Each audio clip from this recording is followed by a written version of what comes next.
know, we all have to move inside from, the cold temperatures. So things were great here. There's a lot of enthusiasm. The weather is bitter cold, so it's probably better than that we, have to move inside. But a lot of fun, a lot of enthusiasm. Great message from Donald Trump in his speech. Going to move America forward and do, he talked about the dreams that he's going to fulfill and winning over and over again, and that America is great at doing the impossible. So that's what we're looking forward to, and that's what he's going to deliver on. In Focus panelist Tony Samuel there in D.C. this week. Let's get some perspectives now from the rest of our panel. Here with us in studio today, we have Politico's Adam Wren, UIndy political science professor Dr. Laura Wilson, and two former state lawmakers, Republican Mike Murphy and Democrat Terry Austin. Adam, you were also there in D.C. What were your big takeaways from the inauguration itself and then all of the big developments since then?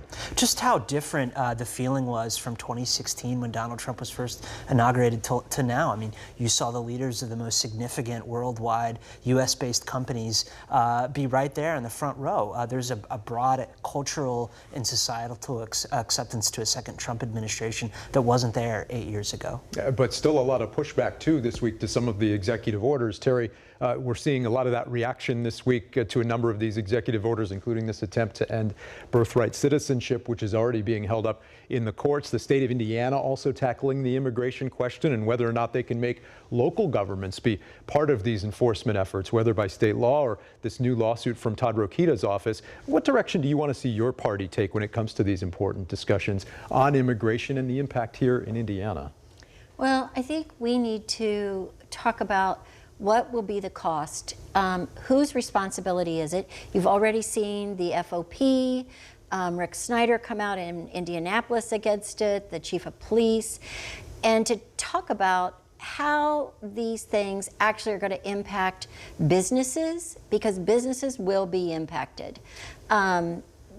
There's a whole host of things that I think our party has a responsibility to bring forward. Mike, there were also the pardons from both President Biden and from President Trump this week, who pardoned thousands of people for their actions on January 6th. We also heard the new president express doubt about the concept of federal disaster aid to states in need. A lot of news to cover this week. What were your thoughts on this past week as lawmakers on both sides react to this very eventful first week of the Trump administration? I have to go back to one of my favorite reporters of all time, and that is Maggie Haberman of the New York Times. She has said over and over again since November, when President-elect Trump, now President Trump, tells you what he's going to do, believe him, because he's going to do it. Don't say, well, he can't really be that crazy or anything like that. He is that crazy, okay?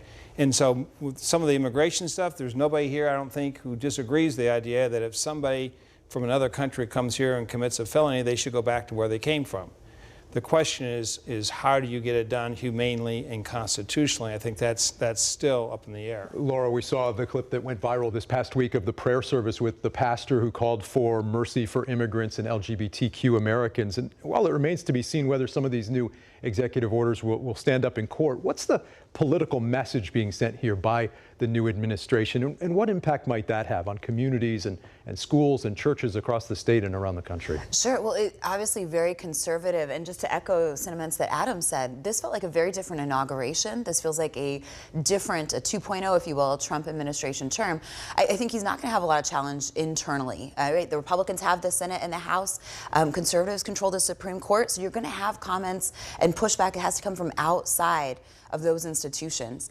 And what we're seeing is a really strong, forceful action within a week of the inauguration in terms of what President Trump's going to do to emphasize Mike's point, right? He will do as he says he's going to do. And I think that's exactly the message that you're seeing. It is the follow through with some of these orders, even those that, like the immigration, are put up in federal court right now. Mike, meantime, our new governor, Mike Braun, delivering his State of the State address this coming Wednesday. He also issued a number of executive orders this week as well. What do you expect to hear from him at the State of the State on Wednesday? Well, I think just go back to his plan. I mean, he had a plan that was put together by this group called HOPE, very far right-wing conservative group of contributors. I think he'll try to play that out. Now, one thing he has to understand is that, every governor comes in with a plan and no governor gets to accomplish all of their dreams. Go back to Mitch Daniels' first State of the State message. He announced he's going to raise the personal income tax. That lasted maybe 24 hours, right? And so I don't know where along the agenda Braun will have to take a step back, but it's inevitable. When you run into 150 egos in one building, you're going to compromise. You were one of those people once. I was one, yes. Terry, what do you think we'll hear from the governor, and what are you hoping to hear from him next week during the State of the State address? Well, what I think we'll hear from Mike Braun is exactly what he's talked about all through the campaign, which is what he has done in his business. He likes to talk about himself a lot and the successes he has had. And then I think he'll lay out some of the things that, you know, are important to him, certainly property tax, school choice, all those things.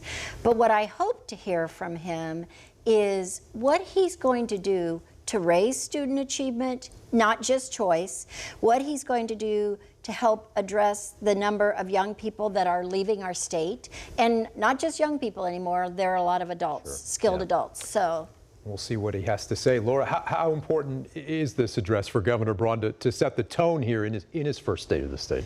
I'll tell you, it feels a little weird once you've had an inauguration. We've just heard from him.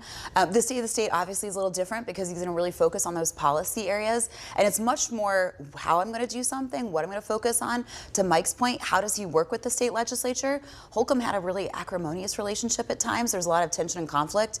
I don't know what Braun will have, but I would expect to hear much more about the policy relative to the inaugural address. And at the same time, right, he's just started in office, so it's a little bit more prospective than looking back, which sometimes we hear in those addresses. So soon after the inauguration, as you mentioned. Adam, I also want to talk about former South Bend Mayor and former Transportation Secretary Pete Buttigieg. You spoke with him right before he left office. And I want to ask you about that because there's also a PAC already supporting him for a potential presidential run in 28. He's back in Michigan now where he could potentially run for office there if he chooses. What do you think is in his future? You know, just talking with him in the last couple of weeks, I really do think he's thinking a lot about how he can change things at a state level. If you go back to, 2019 when he launched his presidential campaign, he said in an interview at the time that he was thinking about running for governor in Indiana in 2020 until the 2018 defeat of Joe Donnelly. And so I think he wants to run for governor. I think people around him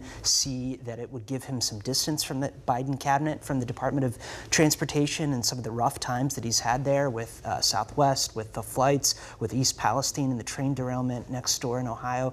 So I think at this point he's more likely than not to run for Michigan governor. As opposed to president. As opposed to the presidency in 2028. So we'll see. All right, the panel's back again in just a few minutes, but up next, Indiana lawmakers talking about the issue of social media, right as officials in D.C. explore what happens next with TikTok. We'll be right back after this.